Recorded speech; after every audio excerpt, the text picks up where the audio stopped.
one of the best analysts in sports, obviously in basketball, but one of the best shooters I ever seen in my lifetime, Tim Legler. So I got to ask you, man, for you just growing up, who were some of your favorite basketball players? Man, well, so my first favorite player was Elvin Hayes because I was living in the DMV in Baltimore in those early days, and so the Washington Bullets were my team.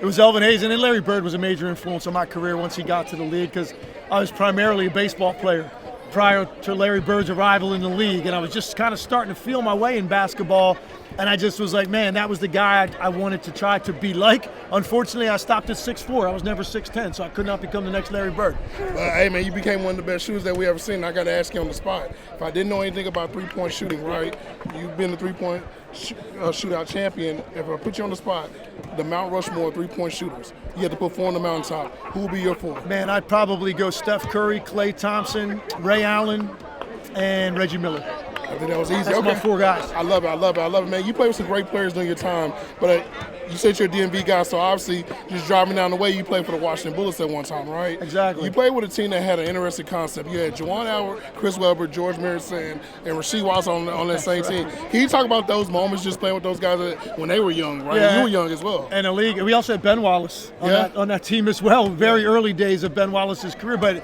the league was different. Right? So that you listen to the front court you just mentioned. Everybody had two bigs on the court at all times. League doesn't look like that necessarily now. The bigs are starting to come back into the league a little bit now. More teams playing two bigs. But when we played, you always had two, and that's why we had five guys in the front court like that.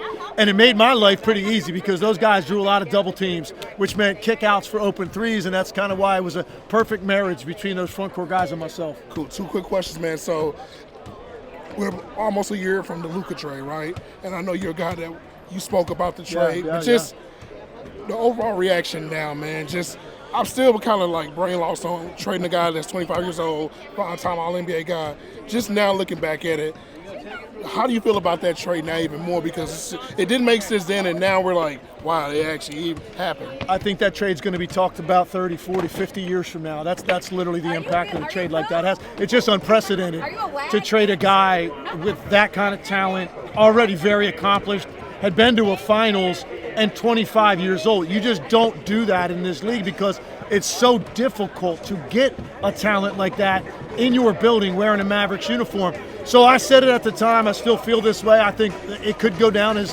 maybe the worst trade maybe in the history of this league. But it's all going to depend on what Luka Doncic does going forward. And so let's see. But it's hard to really pass final judgment on it now. It really comes down to how much Luka wins in LA and what that looks like going forward. But I just don't know how the risk was worth the reward in that situation to trade a talent like that, a generational player. Cool. Last question, man, to get you out of here, man. Cooper Flagg. Yeah. Seems like Mavs get lucky, right? They trade a generational guy, and a lot of people now talk about this 6'8", 6'9", 6'10" guy that can play defense and do everything. What are you seeing in Cooper Flagg as of now? What do you think his potential could be? He's an absolute can't-miss bona fide star in the making. There's no doubt in my mind because of the versatility and then most importantly the competitive toughness. He's an edge to him and he wants to be great. No one's going to outwork him. He's going to find that. I think the shot making early was going to be a challenge for him. I said it all along because his mechanics probably could use some work. He'll get there with that. But in the meantime, the ball handling, the passing, the defense, all of the things that he does to help you, they got a big-time player here. It was a no-brainer pick. And let's hope now they hold on to him as a number one pick and they don't trade him. And I'm just making that as a joke because I don't expect them to do that. No. But Cooper Flagg is the real deal. And when they have their full complement of players out here, you're going to see it even more.